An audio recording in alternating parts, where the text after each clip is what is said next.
Alex is one of our tour guide in the five-star company. He is the one to start going to swim into the sea cave in the Phang Nga Bay, and I did it too, follow him. But when I did it, it's a cave is not open yet. We get stuck in the cave like for 30 minutes in the cave with the customer to able to get into the lagoon. So customer say, oh, how long? I say 5 minutes, 5 minutes. Oh, keep talking, you keep talking. And we're just floating in the cave like about a feet from the sea level to the ceiling.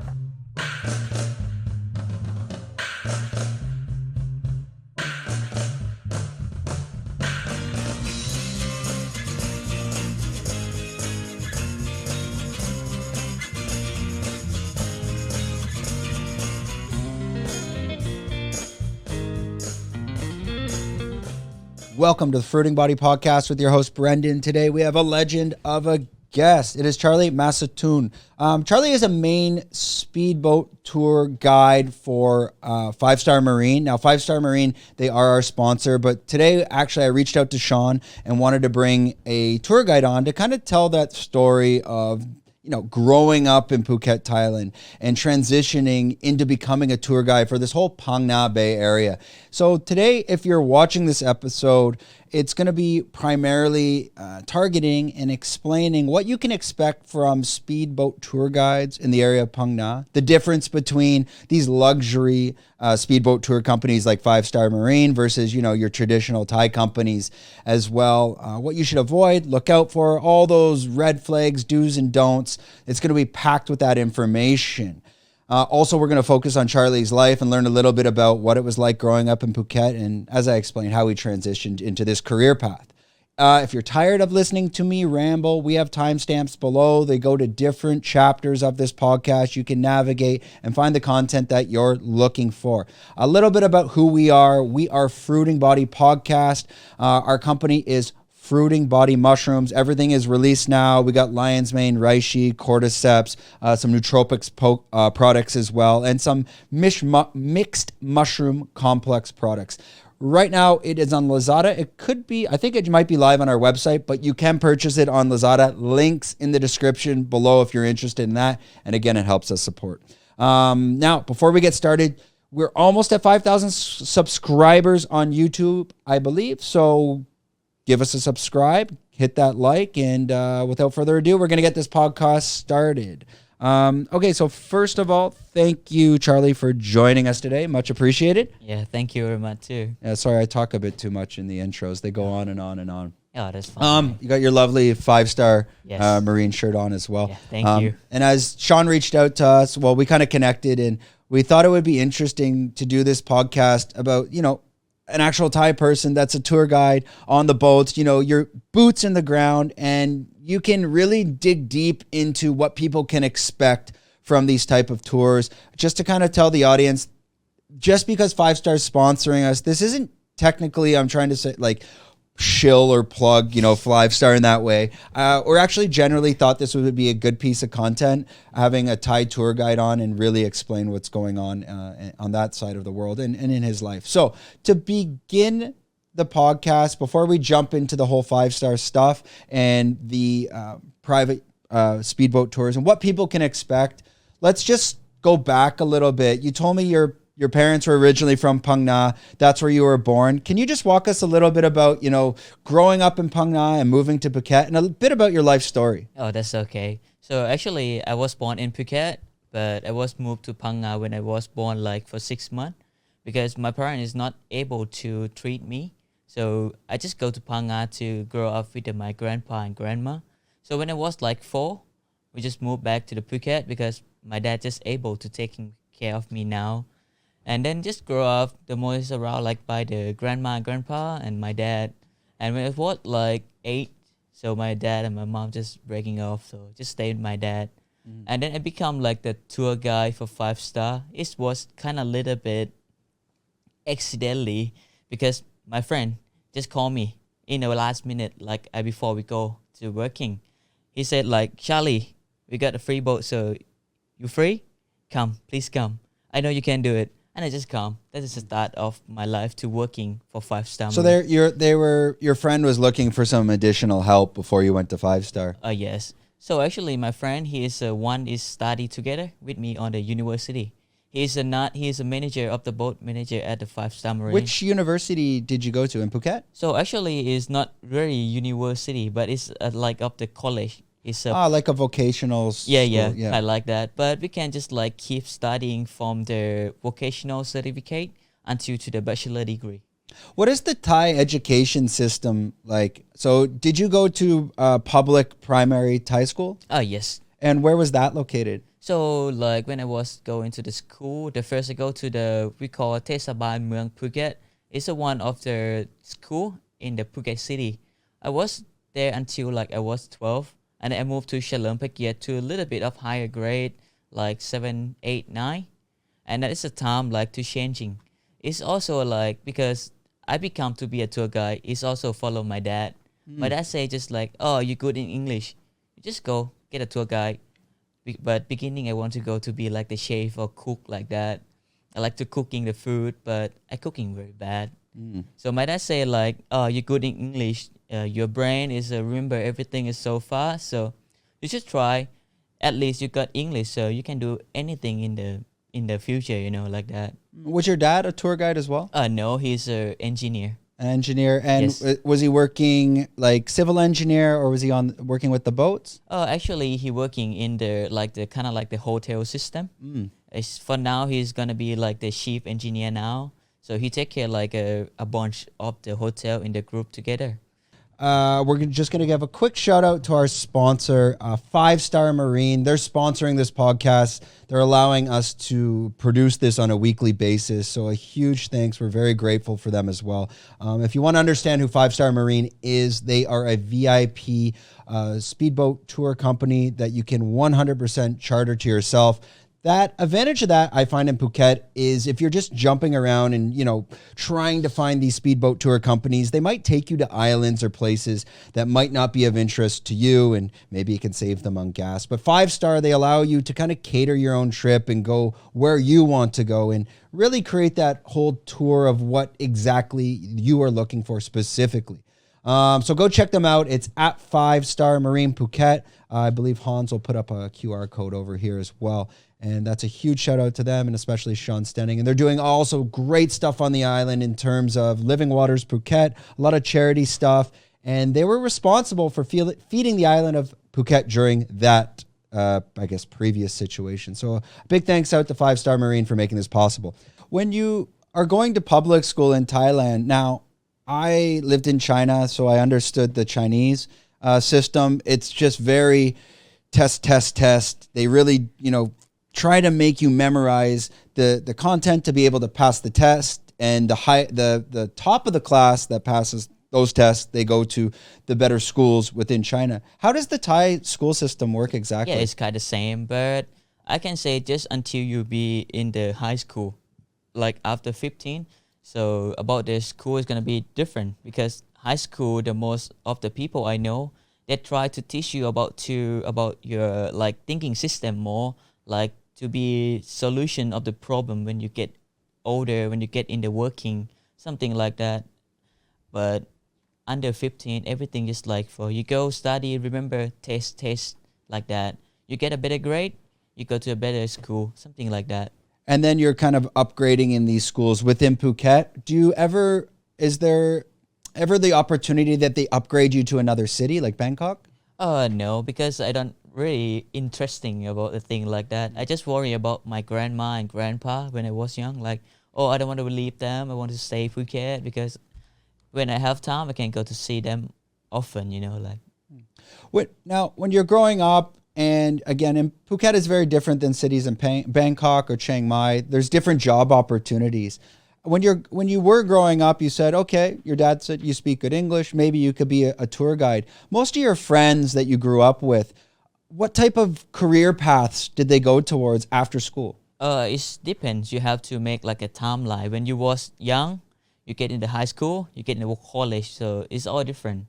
When I was young, like about 7, 8, the more it's like, oh, I'm going to be a doctor, I'm going to be a pilot, I'm going to be police, teacher, something like that. But when you get higher, like after 12 to 15, so ought to be like, oh, I want to be the constructor. I want to be like the kind of like mechanical in the industry like that.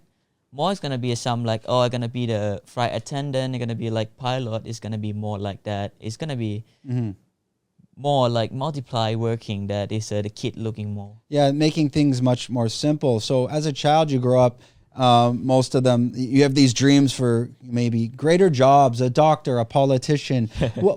Why is this typical in Thai society where these dreams, they stop and people kind of decide to maybe take on something that could be easier for them to handle? Or Oh, I can say it is the most of the reason that the kids stop to do the dream is because about the background of the family. Because the some they're not able to support about their payment of the university, about a lot of the thing that you have to pay when you get older, get into the university.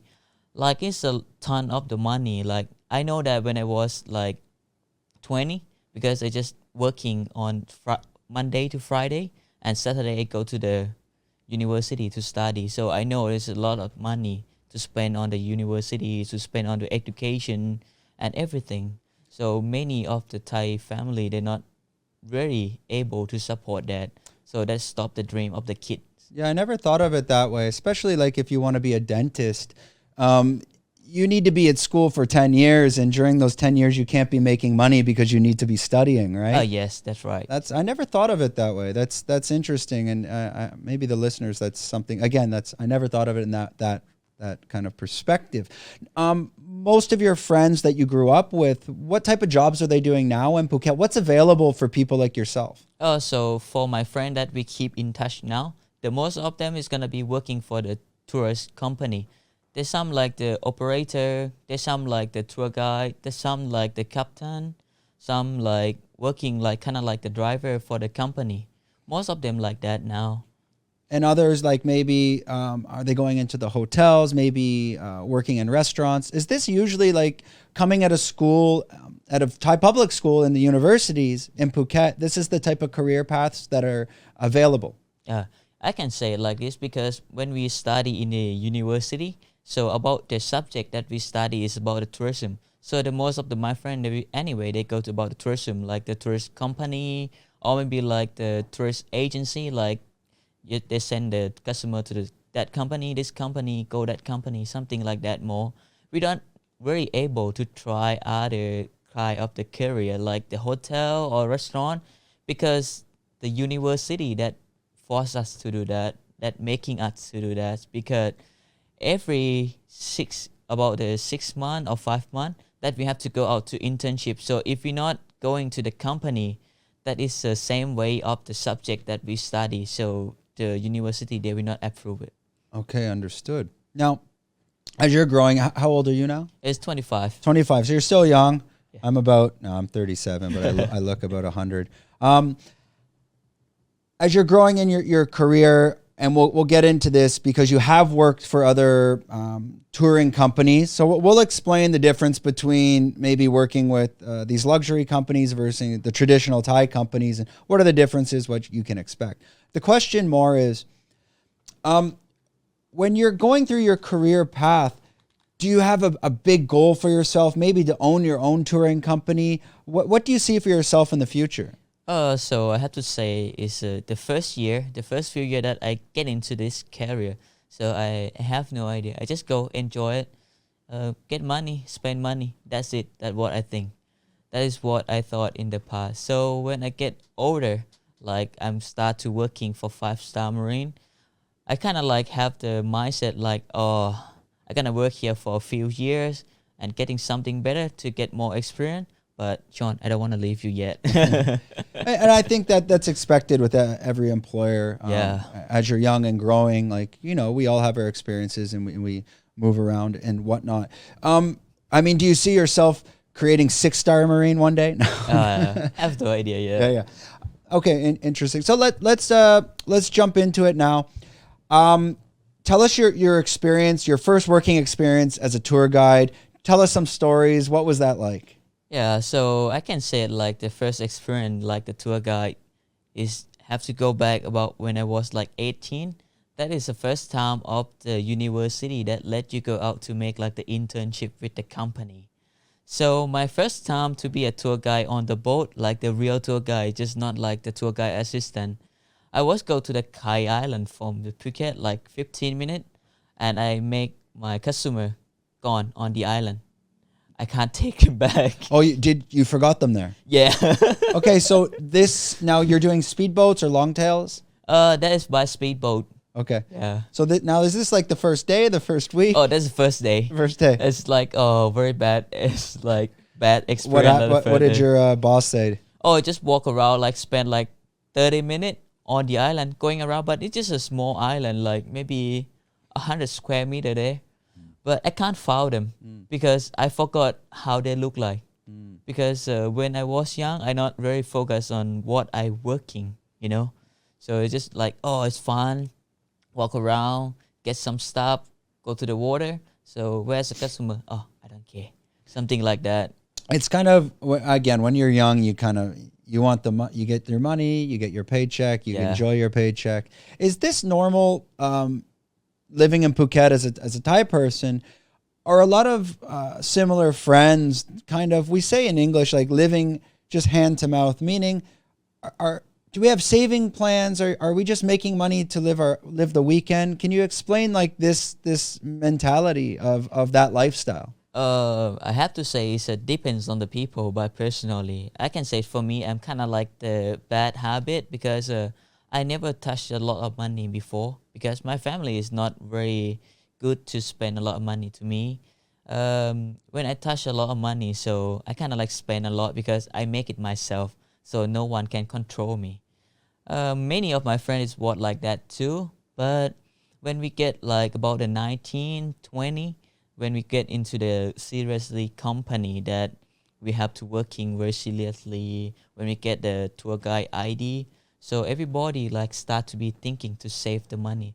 But just as some like, because of some they have their own business like from their family. So anyway, they have to save money already, you know. And they also save money for making their company bigger anyway. So for me, it's depend on the personality. It's not the same. Yeah, I guess that can be applied to Western culture. It's to any culture, and well, it depends like if you have that mentality to save or not. Yeah. So you explained your story.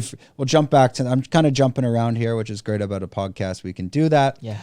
Your first story, you left the guests on the island. They got a little bit lost. Let's jump forward. And what are some of the major differences working with Five Star Marine versus maybe these Thai speedboat companies? Just explain what are those differences, some of the red flags you could face, and just talk about that a little bit more in detail. Okay, so for the Five Star Marine, that is owned by Sean. He is a foreigner, and with the Thai company, the first I have to say is about the freedom, because for us we run like a private charter tour, right?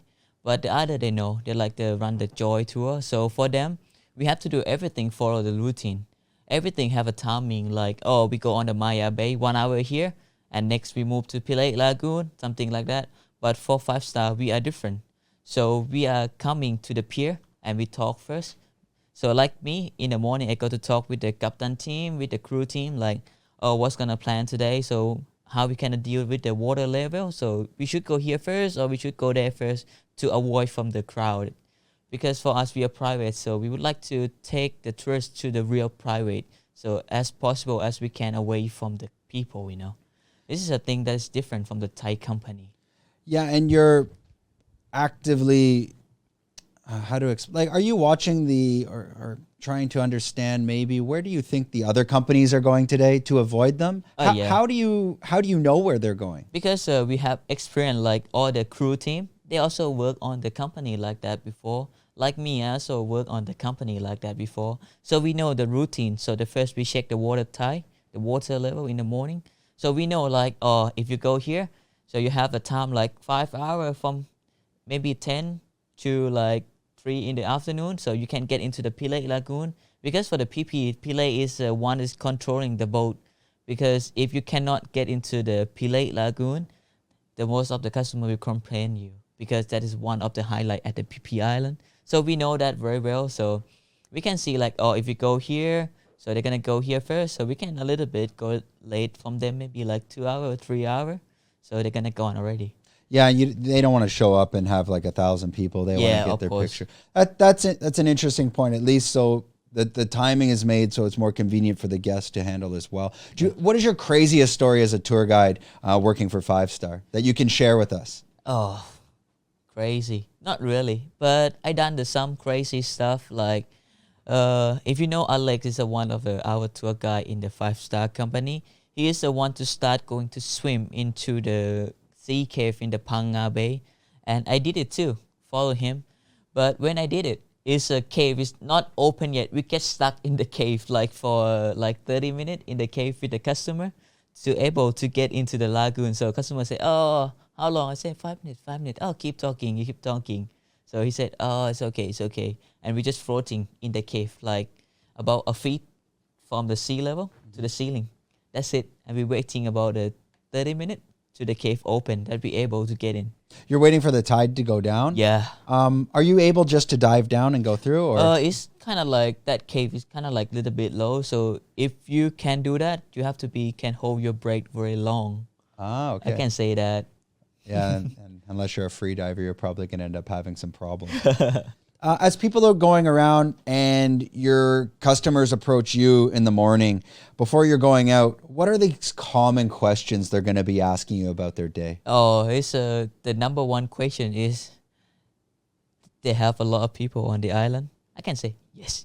Anyway, so this is a beautiful island, beautiful place. So anyway, people would like to go there to see, anyway, one in a lifetime. So always like a lot of people there. How many people on the boat? So I say just your family and 3 of our staff, like me, tour guide, captain, and crew on the boat. That's it. Yeah, I heard some people will ask, are there sharks? Do you get these questions a lot? If I'm going swimming, is there a chance of a shark? Is it dangerous? Oh yeah, so I heard that a lot, but just the most when we go to PP Island, because they saw the picture in the social, like, oh, they got sharks there. They go scuba diving, something like that. I can say yes for the sharks, but I can't guarantee. But it's half in PP Island. It's just the little black reef tip sharks, right? It's depend on the locate you are going to. If you go like in front of the Maya Bay from the beach, you just see like the baby tiny sharks on the shore. But if you go kind of like in the north of the PP Island, like the Bamboo Island, that's the place I saw the huge shark there, like about 3 meter there. Oh shit! Yeah. What kind of shark is that? It's a black tip reef shark, but anyway, it's scary. Is it dangerous? By the behavior of them, so they not attack people first, except you breeding. Yeah, but the normal food of them is the fish and kind of like the weak fish there that get some damage or they get fire and then they weak, almost die. That's the normal food for the shark there. Okay, so it's just a bigger black tip reef shark. Yeah. Okay, I've seen the smaller ones. I've been to Bamboo. Bamboo is very underrated.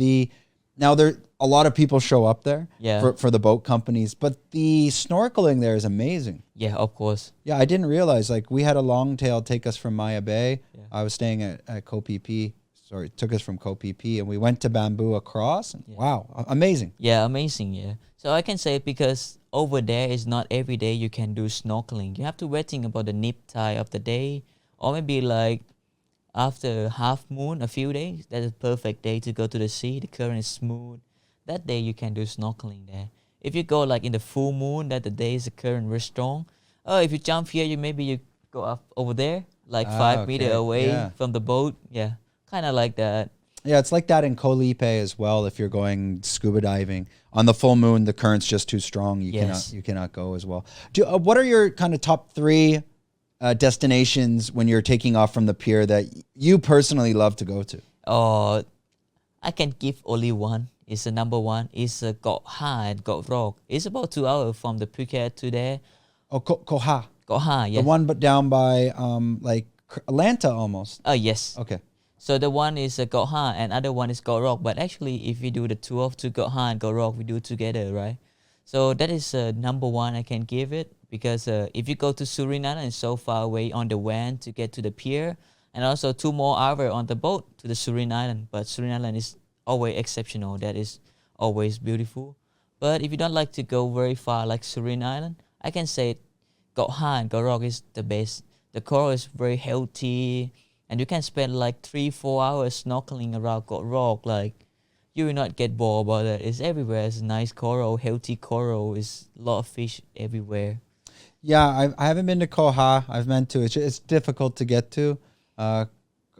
From I think from here it's about 2 hours on the speedboat. Or, Yes. Yeah, or you can go from Lanta as well, or Yes. go from Raleigh Beach. Oh yes. But it's very. I heard it's even one of the best scuba diving locations. Oh, I heard that too. And also I heard about the Got Rock about the last year that before we closed it, about the getting into the monsoon season. I saw some of the scuba diver, they go scuba diving there, and they saw about bull shark there as well. A bull shark. Bull shark. Those yeah. are dangerous, though. Yes. No? Is it very rare to see this? Oh a yeah, bull? very rare. Wow. And usually, I thought the bull sharks will usually be in the canals or maybe the mangroves. I never saw in the mangrove in the canal before, but that was surprise because they took a lot of picture and video. They swim around, Got Rock, like so amazing. Now, in the whole Phang Nga Bay area, you get these smaller stingrays. Have you seen them? Oh yeah, often see I them. saw a friend, she was stung by one last week, and apparently it was the most pain she's ever had in her life. Oh yeah. Have you seen anyone get injured from different fish or stingrays? Oh, I can say the most of the fish that you can get dangerous is one is a stingray, like a sand ray, and the other one is kind of like a scorpion fish because it look like the rock in the water. And about the sand mixed with the mud, that's the place they like it to stay like that.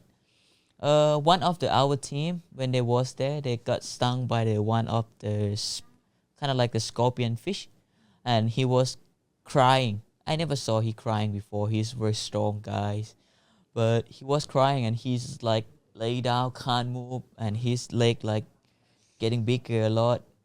So Yeah, those, and also the the sea urchins with the spikes on them. yeah. Are these quite dangerous, or is it not that too bad? I can say it is depends on the position you get stung by the bite of the sea urchin. If you get about the anchor, it's gonna be a little bit dangerous because it's get into the bloodline, so you can just like waste a lot of the blood. But if about the feet, that's fine. So you just get a little bit, hit them to make it gone, and then when you back home, put your feet into the warm water or hot water. That will be healed very fast. So just a few days, you will be fine. Yeah, I saw some friends, they were stung by them before, and kind of the pain, they said, was just unbearable. They said, oh, it was impossible.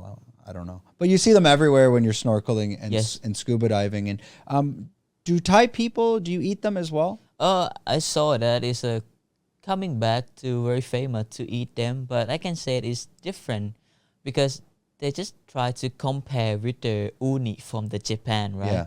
But I can say we are on the different sea, and in the sea we are all different about the plankton, about the element in the water. So I can say it is not good to eat in Thai because you can get food poison very easy because you don't know it's clear there, the water there is clean, or the guys who cutting for you, open for you to eat it, is clean very well or not. You don't know that. Yeah, and the warmer water, usually this is better in a bit colder water, yes, I think. Yes. Well, Like in the Japan, like it's getting very popular and it's very famous because about the lifestyle of the people in the Japan, they do everything clean about the boat, how to get it, and about the rule that this you can get is like just this side, not bigger or smaller, and how many you can get it, they're limited. So I can say it's about the quality. It's much better in the Japan. But I've never been there, but I tried some when they imported. yeah, it's not bad. I would try at the seafood restaurants, especially the Japanese ones as well. So good. Yeah. The talking about quality, but let's talk about quality in a different way. The quality between going with 5-star on these luxury speedboat tours compared to dealing kind of with the traditional Thai companies doing Yeah. speedboat tours. In terms of safety and safety quality, can you explain some stories that maybe there's some risks, or what are the differences? What could people should be aware of? So because I work in the Thai company before, so when we do the private charter tour as well, like the 5-star company, so what we are doing, we control them everything, but they just get the boat. But everything we run like the normal tour. We run follow Maya Bay, Pilate Lagoon, swimming, snorkeling, monkey, have lunch at the same restaurant with them with the normal tour. But for the 5-star, we are kind of different. So we don't need to follow the routine that every day. So just like the someday is a low tide, maybe we have to. That just because the tide is controlling us. But the someday we don't need to do that. So we can do like, we go there first, do some snorkeling, get on the beach away from the people. We go to the lunch. For the lunch, we give you an advice like, how you like to have it? Thai food, Western food. So we know the place on the PP Island very well. So if you like to get Italian, so we have to walk a little bit from the beach to get to a nice Italian food restaurant. If you like to get a coffee, we know the best coffee shop on the PP Island. If you like to get Thai food local, we also know that very well. So this is thing that make us different from the normal Thai company. Yeah, it's much more customized and it's Yes. flexible to change depending on what the customer wants. Yeah. And even the customer, they have the ability to kind of, even if they had an idea when they started the tour, they can change as they're going. I can say it about that is we can talk before we get on the boat, but if we're heading out already like the halfway, so that's impossible, you know. Like You can't go here and take yeah, us here. yeah. For any customers or potential, people coming on these types of tours, especially with 5-star, could you walk us through the tour guide's day with the customer from the minute they get to the pier to the time you take them home? Oh yeah. So like the first minute the tour guide add to the pier, the first we have to check all the stuff that going to be on the boat, like the mask, snorkel, fin, life jacket, water. There's some like the special request like the wine, glass of wine or maybe champagne or the ice bucket for keeping the wine very cold when they get on the beach, something like that. That's the first minute. And the second, we go to the boat before the customer come, talking with the team. So how we gonna run the tour today? So you like to go there first, or you like to come here first, or let's see the water level. So because we try to make everything is easy for the team and also for the customer as well. Because if they like it, they do the best anyway. So we don't need to force them, you have to do this, make it the best. No, we just make them easy to working so they will make it the best. Is it a long day? I mean, at what time are they getting there? What time are they getting back? It depends. So if you like to away from the crowd, I can say you can start very early, like maybe 6 leaving from the pier, or maybe like 6:30 leaving from the pier. You can be there like the first boat from the Phuket, but I can't guarantee the first boat from the local area there because many times we take off around 5, and when we arrive there, it's got boat already from the PP Island. You leave at 5 in the morning. Oh yeah, sometime. Okay, and you're getting back by afternoon, or these people are out for 12 hours? Not really. Depends for some people, but actually when we run the tour, we don't making over than 8 hours because you have nothing to see. We can show you everything in a 6 or 7 hour already. So that's gonna be the overtiming. So you have nothing to see. Now, dealing as a tour guide, Yeah. from your perspective, you're dealing with luxury boats. Sometimes at this level, you deal with clients or guests that expect the best of the best. Have you ever had to deal with, sometimes a client where it's like, all right, easy, calm down. Like they think they're the prince of, the god of the world, where you're like, take it easy, buddy. Or are the guests generally easy to get along with? So I can say it because when the people can afford about the private charter tour, the most they are easy. The most of them, just some they're kind of a little bit bossy, but they're fine. So we always have the technique because that's the reason why we go to the university. About the subject, they also teaching us how to deal with the people. So that is not bad. Depends on the people. Who's usually the hardest ones to deal with? Chinese, Russian, Europeans, Canadian. Canadians? Yeah. I have to say like this: the most of the national that I don't like it is the Indian. Indians are maybe they're very demanding. Yeah. There are a lot of the demanding. They want everything, but sometimes we can't do that.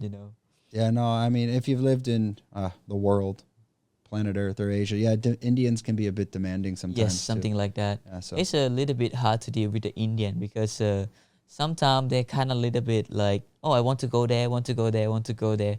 But sometimes we have to go there first and come back here, but they don't really understand. Yeah, and others sometimes they can be misunderstanding with us, it's happened a lot. Yeah, understood.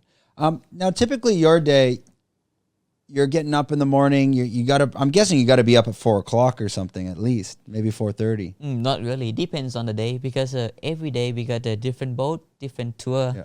different tour destination, different customer. Depends. So actually, when we wake up, it's before. Like for me personally, I wake up 1 hour early than the time we have to stand by at the office on the board.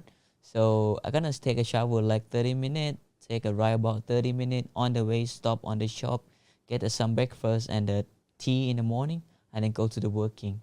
That's a routine. Are you living in Phuket town? Yeah, I living in around Koh Siray. Yeah. Most a lot of Thai people on the island that are working on the island, most live in Phuket town. Why is that? Because it's easy to go everywhere and it's a very short way. So if you live in Thailand, so it's not able to go to the Chalong to working because it's very far away, right? So from Thailand to Chalong is like 40 minutes. So they're gonna be make you hard work and waste a lot of money to fuel your bike, fuel your car, right? So that's the reason why when the people staying in the Phuket town, they work around there because they don't want to get a traffic and wrong ride back home and wrong ride go to working. And do you have a lot of friends living in Phuket town as well? It's a good community. Oh yeah, I still got some friend working and living in the Phuket town. But the most of them is going to Phang. One of my best friend going to Phang because he worked on the other company for the Phang. Like he worked for the Smilan and Serene Island at the Khao Lak. So he'll drive there every day. No, he stay there. Ah, okay. Yeah. Yeah, because I was gonna say that's got to be 2 hours, right? Yes, kind of like that. And for yourself, when you come home at the end of the day, what do you do to stay busy? What are some of your hobbies and activities? So because my hobby actually, I just like to play guitar, but it's kind of like a very bad guitar skill. But I just fun with it and a little bit enjoy on the social, like see the people doing that, doing this. Oh, that's silly stuff on the Facebook, something like that. Maybe someday cooking for my girlfriend. Maybe someday go pick her up from the working. Someday depends. She's working in Phuket too? Yeah, she's working at the tour guide too, but she working on kind of like the bus on the bus. What is it's like the tour bus? Yeah, kind of like that. Is it mostly who's going on those tour buses? Mostly Chinese or is it mixed? For now, it's kind of like the Russian now. Oh, okay. Yeah, because we have the big tourists from the Russian now, but I can say the Chinese is coming soon. Yep. And gonna make the Phuket very traffic jam again. I think because you'll get the big tour buses going around the island and Yes. the big jam and traffic jams could be coming. Is she kind of a tour? She's a tour guide on the tour bus. Yes. So her English must be very good as well. I have no idea too. I never heard she speak English. So You guys will only speak Thai to each other. yes to each other. Yeah. Okay. You got to unlock that door. see whose Thai is better. Now, I noticed one thing in living in Phuket and Thailand, the younger generation, you see them always driving around, Phuket. I call them, I guess the name is Wen-Wen. Oh, Wen-Wen. Wen-Wen. And they're always on the motorbikes. Can you explain to the audience, like, what is a Wen-Wen? What are they? We see them everywhere. They're on the motorbikes. What is it? Is this a gang? Is it a community? What is this about? Oh, so I have to say like this for the Wen-Wen, actually, or Ngen-Ngen, it doesn't matter how you call it. It's about the teenage. They try to get into the community because I can say many people that I know, they also go Ngen-Ngen every day. I can say because about the background of the family as well. It's a very sad story because sometimes they're not able to get about the warm family. I can say that. And then friend and then the people in the communicate about the motorbike, about the Ngen-Ngen like that, it can warm them. So that's the reason why they go Ngen-Ngen and make follow everything for the friend or older people because they feel like, oh, they're safe there. They feel, oh, I feel so warm. This is like my family. But the some, it is about the lifestyle. Some lifestyle, but the some they're looking for the place they feel free, feel safe, and feel warm. To warm their heart. And again, so people understand, it's like Wen-Wen or Neng-Neng. It's because the noise of the motorbike. Yeah. Okay. These communities, but are they gangs? Are they doing anything like illegal activity, or they're just hanging out? Depends. Some, but I can say the illegal thing that they did is about the vaporizer. Oh, okay. The most they're doing that, and about the cigarette because some of them is under 18, is not able to smoke cigarette yet. For the under 18, the most they like go to the wave, see each other, maybe a little bit racing on the public road. That's it. But for the older, is I have no idea too. But because I never get in that too. Yeah, I noticed though sometimes you'll see the Wen-Wen Gangs over here, and you always see it's like a package. It looks like a package from the pharmaceutical company. I think it's tramadol, or maybe like and like a Thai like looks like a medicine drink. What are they drinking? What are they taking? Actually, we call that is a gatom. Gatom is kind of like the leaf. We boil it and we mix with the coke and the syrup, like kind of like the cold medicine for the kid to make feel like get high, something like that. And this is usually what they're taking as well. Yes. Is it because it's very cheap and easy to make? No, it's because you can get in the community. It's very easy. That's how they let them in. Yes. I notice as well, and what we hear a lot, and especially in this area, is there an epidemic or is there problems with like yaba in Phuket? Oh, for me personally, I never get a lot of impact from the yaba because the most of the people I know, they will not take that. They're not taking that. But the some I know, you know very well like about the behavior of them. So they do everything like, oh, I want that. Maybe sometimes they're talking by themselves, like no one around, and talking, oh, I want to do that. Oh, you are so crazy. Like, what? Did you see it a lot growing up in Phuket, or is it not too much? I have to say, like, I saw it a lot when I worked for kind of like in the sea, in the marine, because in the marine is no police. So, and everything is easy. If you heard about the news a lot after they import the drug from the other country or maybe from in the middle of the ocean, the more they take from the boat because nobody can take it. Nobody can catch them. Nobody can see them, right? Also, they will take by the boat. On the boat, everything is freedom. So no one can control you. No rule. No police. Where is it coming from? Is it coming from Thailand or other countries? I have no idea too about that. Yeah, because you see it always on the news in Thai news. Always the police are catching yaba or driving around catching yaba. Yeah. So for Angs and expats, we don't really, because we don't even see the Thai news. We kind of hear it a bit, but we don't really understand of what's going on and those stories behind it and how it's affecting people. Sometimes you see some crazy people around here, and maybe it's dangerous, but it's just interesting to know from a Thai perspective, like what are your thoughts on it and what you're seeing around here. Next for you, I mean, on a day like today, obviously it's your day off. You're on the podcast. Are you working 5 days a week, 7 days a week? It depends. If we get busy, I can work every day, so I'm fine with that because I can get the day off to keeping for the raining season, or that we call the low season for the tour company, because that is a little bit quiet more than normal in the summer like this. So I can keep the day off to that day, to that summer, or to that raining season to go travel. So it's okay for me to work every day. Yeah, it starts to slow down. Yeah, now's the high season, and then it will slow down. When do you think? Maybe May or June? Actually, it had to be May, but this year I can say it's gonna be a little bit late, maybe about June or July. That's what I think. Yeah, I'm thinking June. I feel like everything's moved 2 months. Yeah, like because it was raining this year in November. That's right. I feel like everything's moved, which is it's good for me living here because all the tourists kind of leave, and then I feel like I get like April to July where the hotels are cheaper. It's not too busy. But right here, I don't leave this area from December to March. It's just too busy. Yes, of course. Too many people. Yeah, because I can say actually December and January is the most peak month of the years in Phuket. I can say it about the February and March is a little bit more quiet, but we still got the impact from the December and January. And getting busy now. Yeah, now it's been, I mean, we say on the beach here, it's Little Russia. There's so many Russians. The beach is crazy. It's packed. On yourself now, were you working with Sean during the whole COVID pandemic as well? Actually, for me, I'm start to working for Sean like a little bit after COVID pandemic. but we still got some like when it's June, July before we have sandbox with the government. So I can say it's good. During that time, Yeah. the pandemic, were you in Phuket the entire time? Yes. Can you talk a little bit about your experience, what you saw, what it was like?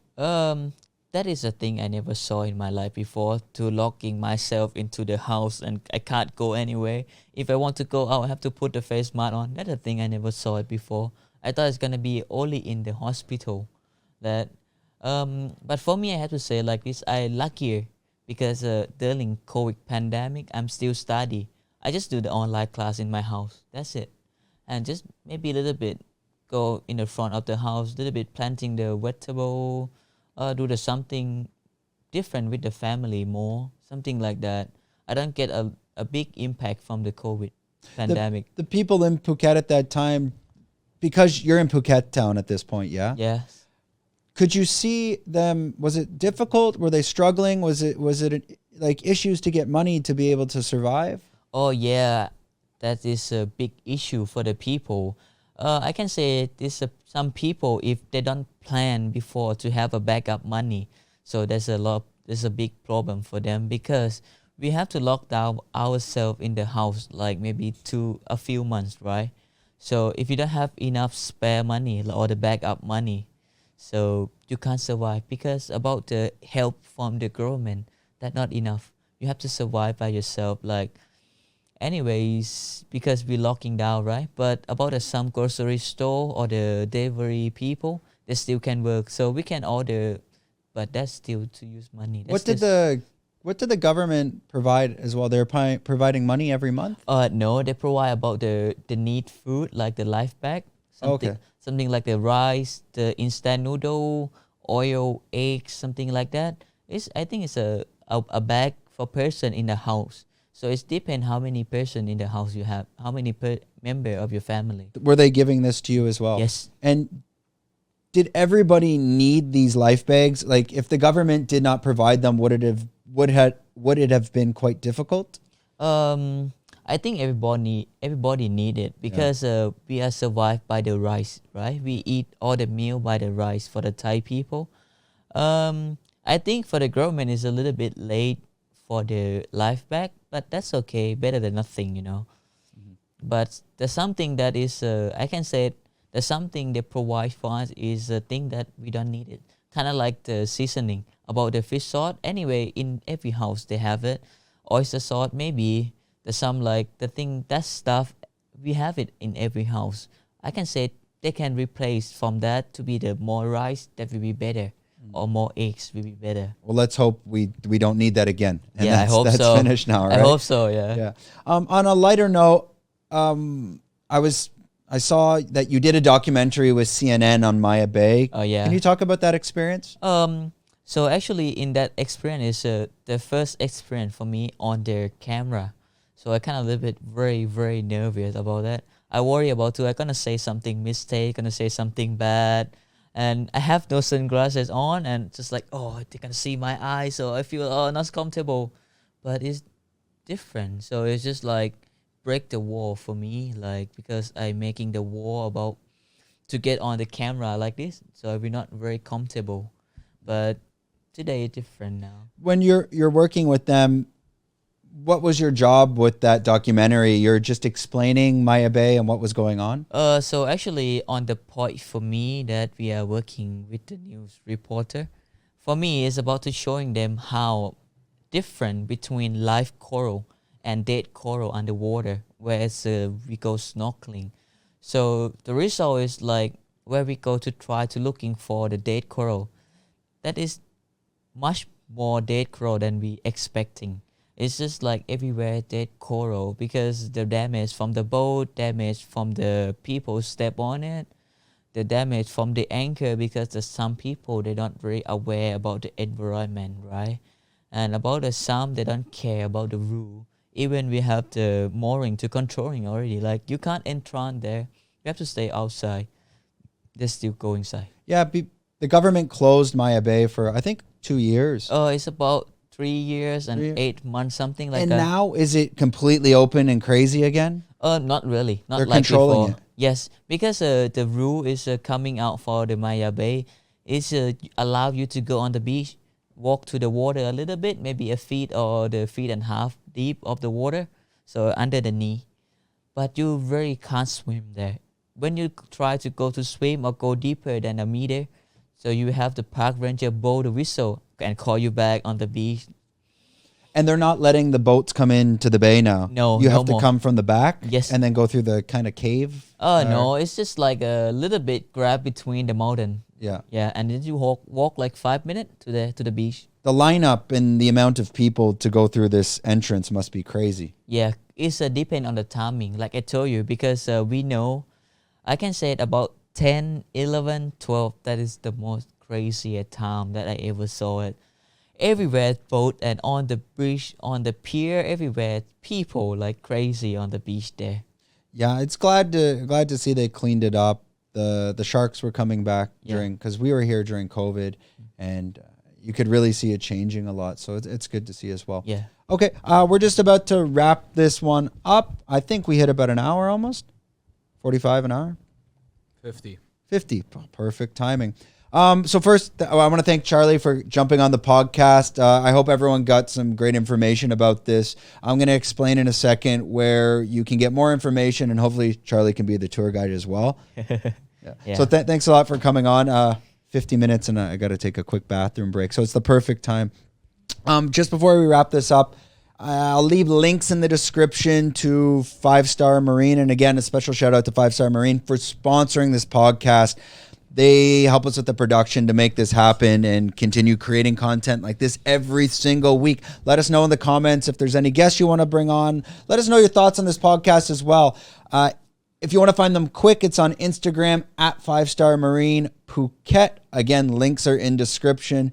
And before we end, we hope you can subscribe and like, and hope you enjoyed this video. So that's another wrap up of the Fruiting Body podcast, and we're out.